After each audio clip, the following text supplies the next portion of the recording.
Ternak lele dengan memanfaatkan pekarangan rumah juga sangatlah mungkin pemirsa. Beternak lele di pekarangan rumah bisa dimanfaatkan untuk sumber pangan dan juga penghasilan.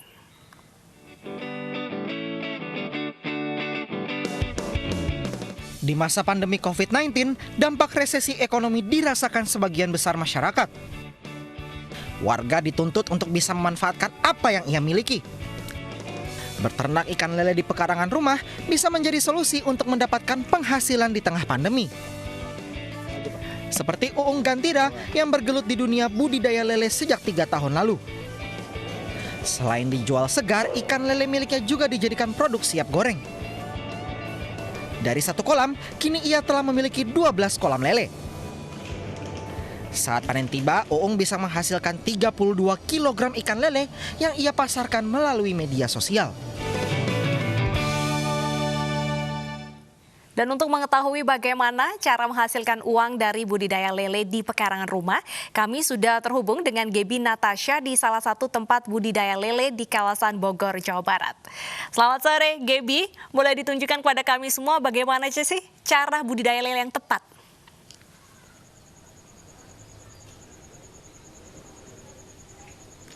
Ya, Deta, saat ini saya sudah berada di Bogor, Jawa Barat, dan saat ini saya memang sudah bersama dengan seorang pengusaha yang berhasil memanfaatkan pekarangan rumahnya untuk beternak lele. Selamat sore, Pak Uung Gantira. Apa kabar, Pak? Selamat sore, alhamdulillah baik. Iya, Pak Uung. Ini kita kan melihat Bapak nih punya banyak kolam lele nih, Pak ya. Nah, awal mulanya saya dengar Bapak kan sebenarnya seorang PNS nih, Pak. Ya, nah, apa yang bikin Bapak berani gitu, Pak, membanting setir sebagai pengusaha lele ini dan memanfaatkan pekarangan rumah pula? Karena yang saya tahu sebelumnya, saya karena bekerja di Kementerian Kelautan, dan saya mengetahui bahwa lele itu unik gitu kan. Jadi umumnya lele itu bisa di lahan yang luas seperti empang-empang, dan ternyata bisa di lahan yang ya kecil seperti yang saya ini kan. Namun walaupun dulu ada beberapa metode gitu. Nah, itulah yang perlu keseluruhan. Kira-kira kita cocok di metode mana? Ada metode namanya bioflok, ada great water system, dan ada juga metode booster. Jadi dengan ya karena harus serius, maka saya ya berani dia untuk keluar dan insya Allah lah optimis di sini. Gitu. Nah terus Pak, setelah itu berapa lama sih Pak Bapak sudah menekuni ternak lele ini Pak? Saya sekitar hampir 3 tahunan. 3 tahun. Jadi sejak saya keluar dari PNS, saya mencoba menekuni budidaya lele ini dengan memanfaatkan lahan yang ada gitu ya. Nah untuk budidaya ternak lele di pekarangan rumah Bapak, metode apa sih yang Bapak gunakan Pak sampai bisa berhasil sejauh ini Pak? Ini awalnya saya itu menggunakan metode bioflok ya, karena bioflok itu ada metode yang padat tebar, jadi satu kolam ini bisa 3.000 ekor. 3.000 ekor. 3.000 ekor. Namun ya itu pengalaman kan, dari 12 kolam yang saya punya ini ternyata satu berhasil, yang lainnya gagal gitu kan. Jadi karena ternyata spesifik bioflok, jadi harus mungkin orang yang benar ahli lah ya.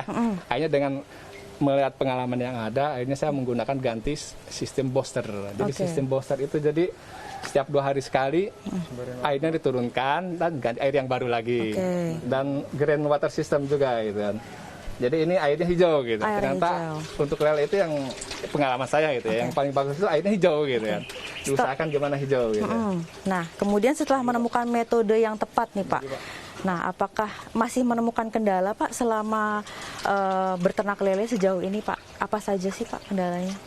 Kendalanya untuk saat ini saya mungkin itu ya, pembibitan ya. Jadi kadang-kadang misalnya kalau saya udah habis itu cari bibit lain nggak ada gitu kan. Nah itu kendalanya. Tapi ya selama ini saya alhamdulillah masih bisa terpenuhi gitu kan. Jadi mungkin suatu saat saya akan mencobalah pembibitan sendiri, cuma untuk diri sendiri bukan untuk dijual lagi gitu. Jadi saya lebih fokus ke end user, jadi ke olahannya gitu. Nah udah berapa kolam sih Pak yang Bapak punya nih sejauh ini Pak? Kalau kolam yang saya punya sampai saat ini itu sudah 13 untuk kolam terpal, dan untuk kolam tembok itu sekitar ada 4 yang agak besar, yang kecil-kecil cukup banyak. Kalau yang kecil-kecil mungkin sekitar 9-an lah yang kecil-kecil. Nah, saya lagi bikin juga itu, yang di depan itu lagi bikin, karena kalau tembok itu bisa memanfaatkan lahan sebentuk apapun gitu kan. Jadi sesuai selera kita lah gitu kan. Alhamdulillah berarti sudah banyak ya Pak ya? Sudah banyak ya. Nah, yang membedakan lele Bapak dengan lele-lele yang lainnya, apa sih Pak? Mungkin dari pakannya bisa dijelaskan, apa yang beda dari lele-lele yang lain Pak? Berdasarkan pengalaman saya gitu ya, ternyata dasar daging ikan itu tergantung daripada pakannya gitu. Jadi ada istilah you are what you eat gitu. Mungkin betul, ikan pun seperti itu gitu kan. Jadi ternyata pengalaman itu dengan pakannya itu saya kan selain pelet juga ada pakan itu alternatif. Pakan alternatif saya itu pakai apa? Lemna. Pakai lemna. Lemna itu apa Pak? Lemna itu ya ini lemna. Oh, ini jadi saya itu bikin apa? Ada kolam khusus untuk budidaya lemna ada di atas. Jadi itu berkembang. Jadi saya kasih lemna, terus kadang itu kasih azola. Jadi itu gitu. Ada tambahannya selain pelet. Soalnya ya utamanya pelet, yang tambahannya lemna, azola. Dan kadang-kadang saya juga nanam kangkung gitu. Di atas ada kangkung. Boleh lihat Pak, mungkin budidaya lemnanya seperti apa sih Pak? Bisa tunjukin? Di atas tuh ya? Boleh Pak, silahkan.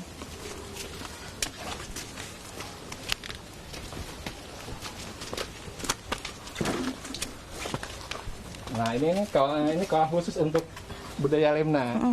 Jadi di sini itu saya tidak dimasukin ikan. Soalnya kalau ada ikan bisa-bisa dia habis. Nah, gitu. Jadi kalau udah banyak, saya masukkan ke kolam-kolam lele. Nanti dia otomatis juga cepat gitu, pertumbuhan cepat sekali itu. Nah, lemna ya Pak ya. Nah, untuk sejauh ini Pak, sekali panen lele berapa yang Bapak peroleh? Kilonya dan juga mungkin bisa disebutkan sedikit nominalnya begitu Pak. Sambil jalan boleh Pak? Boleh ya. Jadi kalau sekali panen itu kan karena kan saya itu sekali tebar itu kan saya sendiri udah bukan bioflok lagi. Kalau bioflok itu kan 3.000 ekor. Betul. Sekarang sistem booster. Jadi satu kolam itu saya itu 1.000 ekor ini. 1.000 ekor ya Pak? Untuk sekali panen berapa nih Pak? Sekali panen itu kadang-kadang bisa 50 kilo, 50 kilo gitu. Cuma yang saya olah saat ini karena saya ruang pengolahannya nggak terlalu besar, saya hanya sanggup 32 kilo. 32 kilo. Saya olah. Yang selanjutnya yang ada kan saya masukin dalam drum. Jadi besok diteruskan lagi seperti itu. 1 kilonya berapa ekor nih Pak? Yang saya itu pengalaman itu di sini itu saya ngambilnya sekilonya itu antara tahu gambar di sini Pak. Antara 7 sampai 9 ekor. 7 sampai 9 ekor. Berarti kalau 32 banyak sekali ya Pak ya? Banyak. Nah, itu semuanya dijual mentah atau Bapak olah atau bagaimana Pak? Kalau untuk tetangga itu mereka dijual mentah. Jadi biasanya ada yang pesen, langsung saya ambil dan saya bersihkan, saya kasihkan. Tapi sebagian besar saya olah gitu. Jadi saya itu 132 kilo langsung saya bersihkan, udah saya bersihkan, saya kasih bumbu, saya pack, vakum, udah saya kembang langsung saya masuk ke dalam freezer. Masukin freezer. Karena yang pengetahuan saya itu ya untuk kualitas lele itu bisa terjaga itu ya.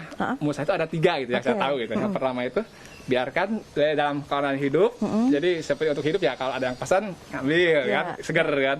Atau yang kedua itu adalah langsung diolah. Langsung masuk ke dalam freezer. Itu freezer kuat. Yang ketiga adalah seperti ya ada pengasapan. Pak, boleh jalan ke sana Pak? Pengasinan. Nah, di asin itu termasuk bisa mempertahankan kualitas ikan. Kita ke sana Pak.